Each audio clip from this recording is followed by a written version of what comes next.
senhores telespectadores, visitamos hoje a cidade de Elvas. Elvas, no Alto Alentejo, distrito de Porto Alegre, e como toda a gente sabe, à vista de Badajoz. É o facto de ficar na linha de fronteira que dá à cidade de Elvas uma enorme importância histórica. Isto é uma cidade que foi sempre cidadela. Eu vim começar o programa aqui num forte, o Forte de Santa Luzia. Estou aqui encostado a um canhão fundido no tempo do rei Dom João V. Bom, mas tudo isto é o arranjo que recentemente se fez do forte. Este Forte de Santa Luzia foi começado a construir em 1641. Quer dizer, há a restauração, 1640, e logo no ano seguinte o rei de Portugal preocupa-se com a defesa da fronteira e começa a fazer aqui um belo forte em Elvas. O forte teve um papel militar muito importante em várias ocasiões, mas depois, é claro, isto deixou de servir para nada. Quando eu estive aqui há uma dúzia de anos, estava totalmente abandonado e pior, aqui nestas esplanadas havia acampamentos de ciganos. Eu confesso que fiquei um bocado impressionado, então nunca ninguém conseguiu tomar o forte e agora vieram os ciganos e tomaram o forte. Eu não tenho nada contra os ciganos, mas tenho muito a favor dos fortes. Acho que são monumentos que fazem parte da nossa história coletiva e, portanto, devem estar cuidados como monumentos que são. Voltei agora e vi que realmente fez-se aquilo que eu desejava. Todo o forte foi restaurado, em parte reconstruído, e até instalaram aí nas dependências um pequeno museu militar. Bom, é claro, é um museu pequenino, mas é um pretexto para a visita.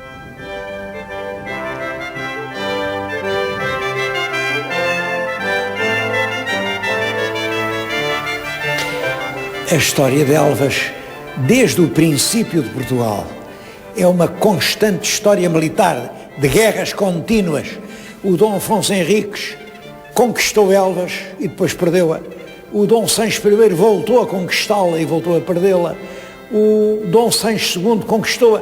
Dessa vez ficou definitivamente nas mãos dos cristãos. Depois do Dom Sancho, o Dom Afonso IV andou aqui em guerras, toda esta região ficou ensanguentada. Depois o Dom Fernando volta a ter aqui guerras. O Dom João I ficou famoso, um herói do tempo dele, que é o famoso Gil Fernandes de Elvas, que era uma espécie de caudilho local. Ainda hoje há lendas sobre Gil Fernandes de Elvas. Enfim, no século XVII e XVIII há guerras constantes, é claro, e vão sempre construindo novas fortalezas. A ação militar mais célebre de todas é a famosa Batalha das Linhas de Elvas. Foi em 1659, o exército espanhol vem pôr um cerco em Elvas, um cerco apertado, já com a cidade ao alcance dos canhões e a cidade bombardeada. Isso começa em outubro de 58, dura todo o novembro, todo o dezembro. Há peste na cidade, há desespero, e é nessa altura que o comandante das armas do Alentejo, que estava em Estremoz, vem com uma força importante tentar libertar Elvas. Cai sobre as linhas castelhanas, o combate foi muito violento, durou desde o nascer do sol até o anoitecer. Durante todas essas horas, esses homens lutaram ferozmente. Morreu muita gente. Do lado português morreram mesmo alguns generais, mas o exército que vinha de Estremoz conseguiu destruir a resistência das linhas espanholas e entrou pelas portas de Elvas, salvando a cidade do cerco e pondo em fuga o exército espanhol. É a famosa Batalha das Linhas de Elvas. ainda hoje é recordada aqui na região.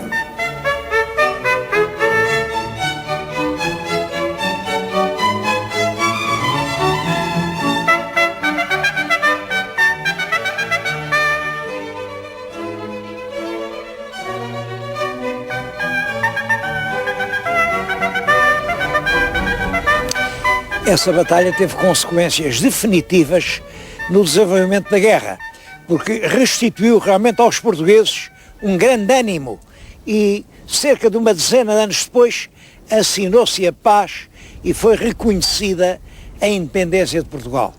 Bom, logo a seguir à paz mandaram fazer este monumento.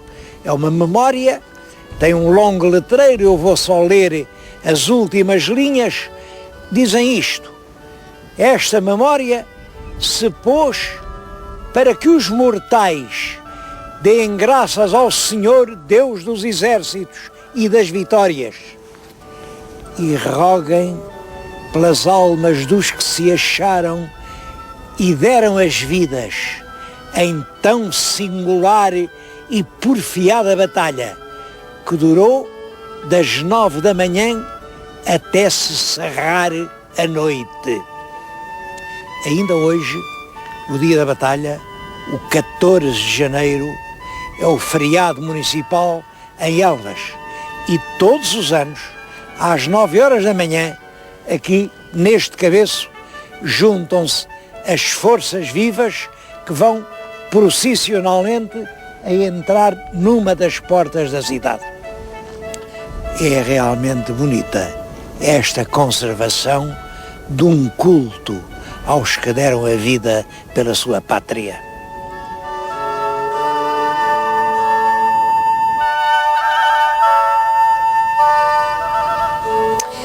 Mas realmente isso de dar a vida pela pátria sugere uma reflexão sobre o patriotismo. E acho que não há nenhum lugar melhor aqui em Elvas para falar de patriotismo que este em que agora estou. É um castelo que já existia no tempo dos árabes. É claro, depois, quando foi conquistado, foi feito e refeito. Dom Manuel também introduziu aqui muita mudança. Em todo caso, é o monumento mais antigo da cidade de Elvas, nascido já desta ideia de defender a nossa terra. É a raiz do patriotismo, defender a nossa terra. Mas a verdade é que os ideais são um pouco como os frutos. Os ideais nascem, amadurecem, apodrecem, morrem. Há um patriotismo, por exemplo, o patriotismo do nosso Fernão Lopes, no século XV, é completamente diferente do patriotismo de Camões no século XVI. E o patriotismo de Camões, no século XVI, é totalmente diferente do patriotismo dos autores da monarquia lusitana no século XVII. Bom, e esse patriotismo é diferente do dos historiadores do século XIX, por exemplo, do nosso Herculano. E os do século XIX, muito diferente do patriotismo que eu vivi no século XX, do patriotismo ao som do tambor, da bandeira desfraldada, da ideia somos os melhores do mundo. Bom, e o século XX diferente, também das ideias de agora, em que eu nem sei bem, há certas pessoas que eu nem sei bem o que é que eles entendem por patriotismo. Para alguns, parece que o patriotismo é dizer mal de Portugal, é achincalhar, é dizer que não houve heróis, que aquilo era tudo uma ladroagem. Bom, é um desejo de se ofender a si mesmo, que também é uma forma de patriotismo, embora realmente uma forma patológica e enferma. Eu acho que o patriotismo é o laço que nos liga à pátria. A pátria é a terra em que nascemos. E isso é uma coisa universal. Todos os povos do mundo sentem isso. Como todos os povos do mundo sentem um laço que os prende à família. E isso não é incompatível. E como todos os povos do mundo sentem cada vez mais um laço que os prende à grande família humana, a toda a humanidade, E essas forças que nos ligam às estruturas que nos integram, à família, à profissão, à classe, à nação, ao mundo, tudo isso é simultâneo. Cada um desses laços não vem apagar os outros. Infelizmente há muita gente que não pensa assim e até agora está na moda falar na aldeia global, já não há nada de ser português.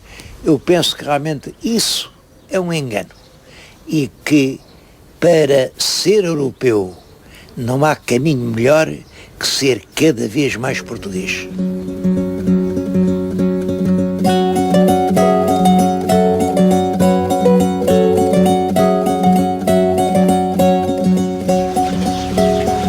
Quando eu vim fazer o tal programa aqui em Elvas, nos princípios dos anos 90, encontrei muitas pessoas desanimadas. Não acreditavam no futuro de Elvas. Eu estive com comerciantes, estive com colegas, estive com jornalistas, estive com simples amigos de café, que é uma boa maneira de fazer amizade, e as pessoas diziam, então, o senhor compreende, isto Elvas era a guerra, era o quartel, havia aqui milhares de homens, agora fecharam os quartéis, fecharam os fortes, até parece que os vão vender, estão todos abandonados, a cair. Elvas era a fronteira, eram os despachantes, era a aduana, era toda essa gente que vivia para despachar. Agora acabou a fronteira, não vale a pena. Elvas outrora era a restauração, quer dizer, havia aqui imensos restaurantes e os espanhóis atravessavam a fronteira para vir aqui. Pois agora até nos vão fazer uma autoestrada que vai passar longe de Elvas. Elvas não tem futuro nenhum. Bem, eu ouvia isso, felizmente não disse isso no programa porque pensei que a esperança é sempre a última a morrer, mas confesso, isso impressionou-me muito, porque eram muitos fatores negativos, muitos. Uma terra que realmente vivia da estrada, vivia da alfândega e vivia do quartel. E agora acabou o quartel, acabou a estrada, acabou a alfândega. O que é que esta terra vai viver? Esta terra vivia da gente que tinha.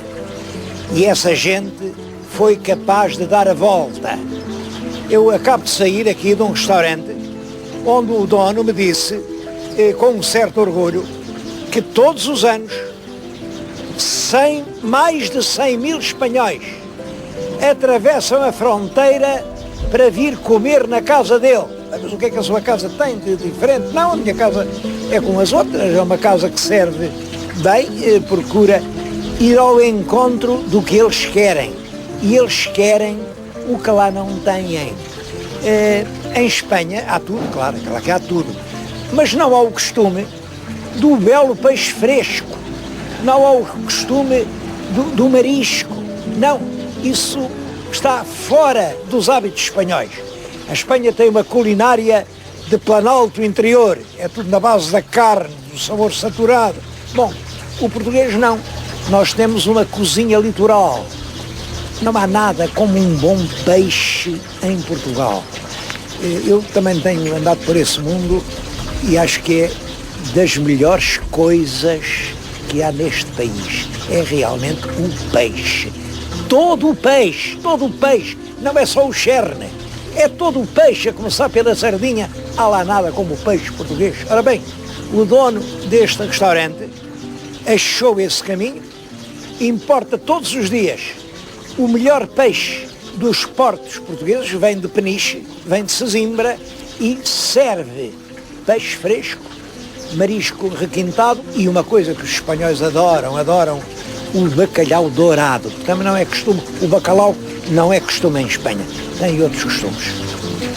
Estou a falar nisso porque isto é um belo exemplo de que agora, quando acabaram as fronteiras, quando acabaram as guerras, agora começa a batalha da diferença. É preciso sabermos ser diferentes. As diferenças que temos. Eu falei na culinária e no bacalhau, mas falo na culinária, posso falar no vestuário, posso falar na língua, posso falar na poesia, posso falar na cultura, posso falar no gosto da arte, posso falar no artesanato, há tanta coisa diferente em Portugal. É essa diferença que pode atrair a curiosidade dos outros.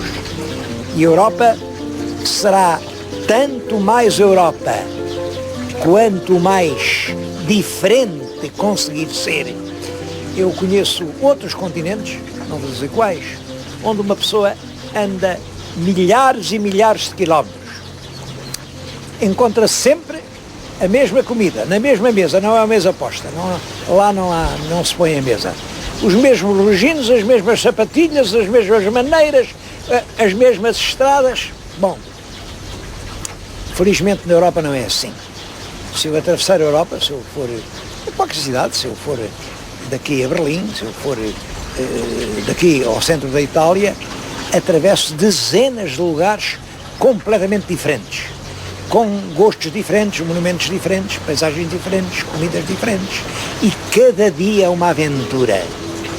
Se nós, em Portugal, formos capazes de preservar a nossa diferença, aquilo que nos fez uma nação, nós somos uma nação porque não éramos iguais aos outros, foi isso que nos fez dizer, queremos ser nós a mandar em nós temos uma maneira de ser, isso é que é Portugal. Se nós tivermos a força bastante para continuar a ser diferentes dos outros, então sim, Portugal ainda tem futuro.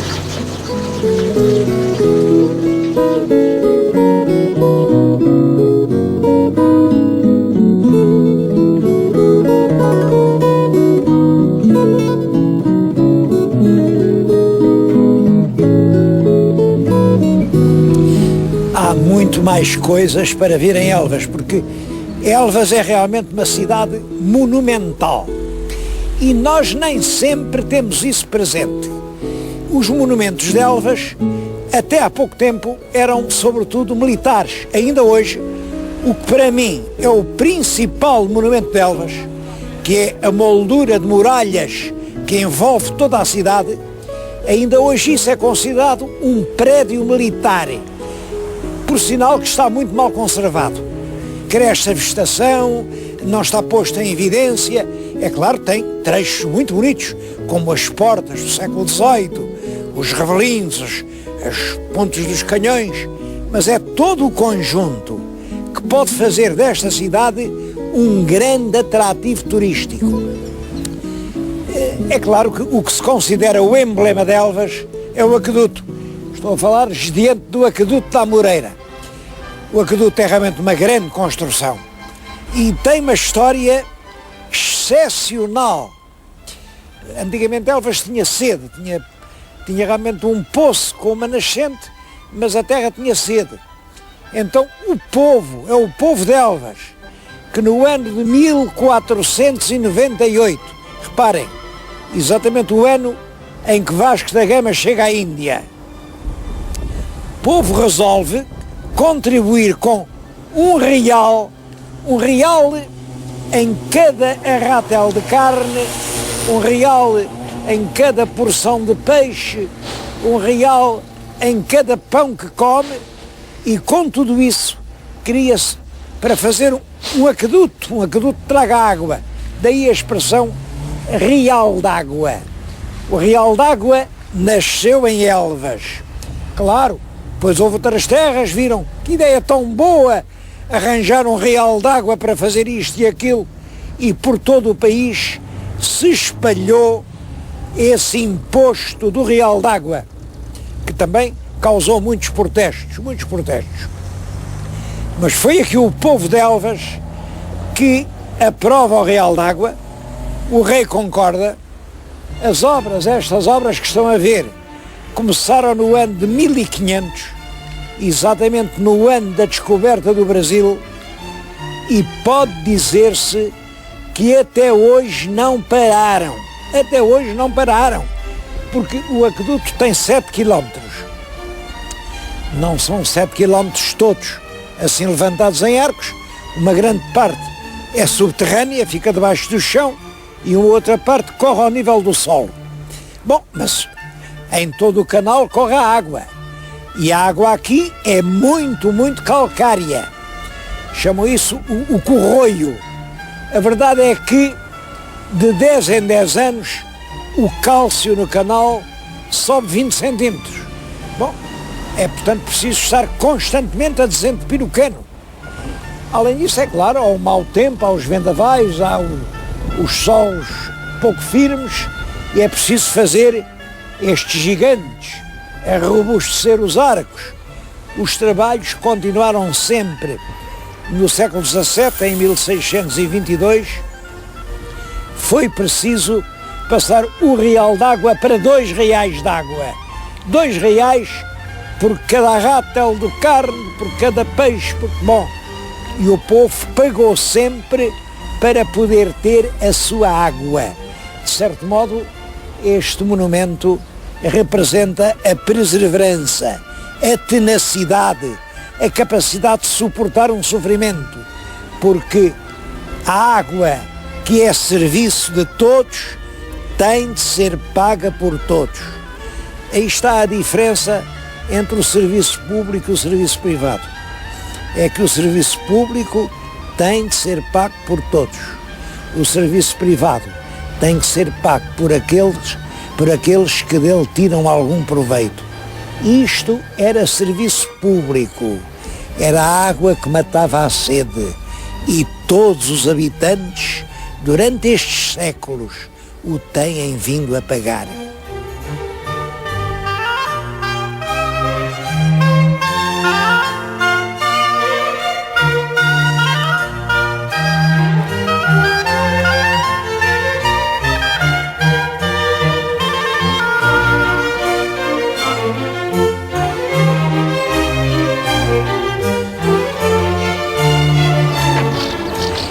Eu penso que aquele aqueduto foi uma das grandes vitórias de Elvas. Foi mesmo uma vitória da paz sobre as vitórias da guerra, porque a certa altura pôs-se este problema. Estava feito o aqueduto, era preciso fazer a muralha, e para fazer a muralha era indispensável cortar o aqueduto. Isso apaixonou a cidade, houve opiniões, claro, os generais diziam corta-se o aqueduto, o que é importante é a guerra, a população dizia corta-se a muralha, o que é importante é a água, porque sem água não há gente e sem gente nem vale a pena fazer as guerras. O nosso rei, Dom João IV, resolveu essa questão a favor da água. Ali onde passa o aqueduto, interrompe-se a muralha para a água passar. Foi muito contestado, mas é assim que hoje, ainda hoje, corre água no aqueduto. É um projeto, é uma grande vitória da cidade, porque tudo aquilo foi feito com dinheiro do povo. E agora queria acabar falando-lhes de um outro projeto que está em curso e que acho que é um projeto quase tão grande como o do aqueduto. Vem aqui na minha frente uma vasta planície, vem aqui a linha de caminho de ferro que vai ao entroncamento e que liga Lisboa a Madrid, é através do entroncamento, é esta linha. Vem ali a autoestrada também liga Lisboa a Madrid, e aqui neste canto, que fica entre o caminho de ferro e a autoestrada de Lisboa, há uma área muito grande, 150 hectares, onde se está a planear instalar uma enorme área empresarial. Eu tenho aqui a planta na minha frente e eu estou a falar-lhes exatamente aqui.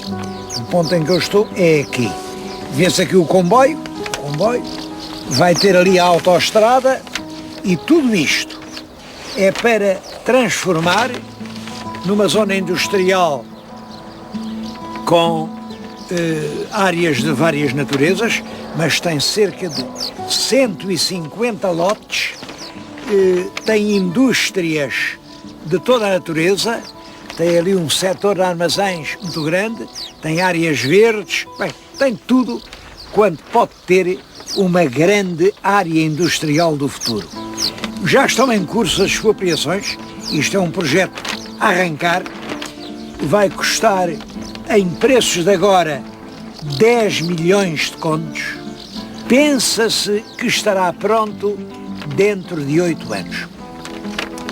Acho muito importante que esta cidade milenária, esta cidade habituada a vencer as suas batalhas, esteja agora, que é um tempo de dificuldades para todos, é evidente, esteja agora a lançar mais esta batalha do futuro.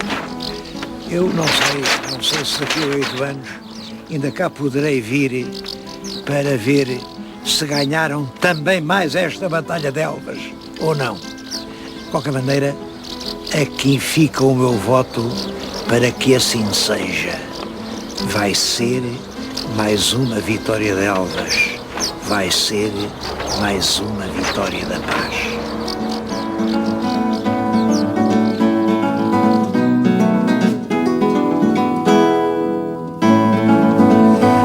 Outra novidade que eu vim encontrar foi a Ponte Nova.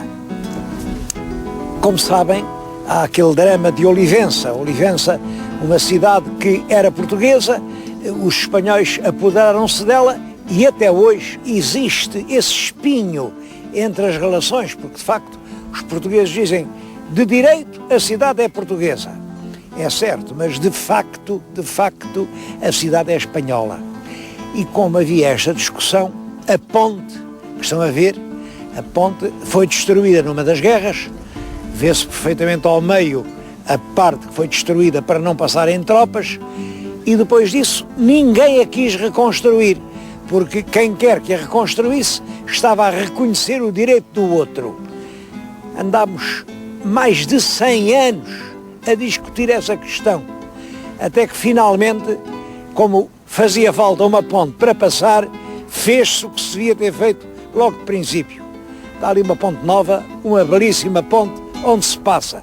Esta é uma ruína histórica, uma ruína para quem gostar de recordar o passado.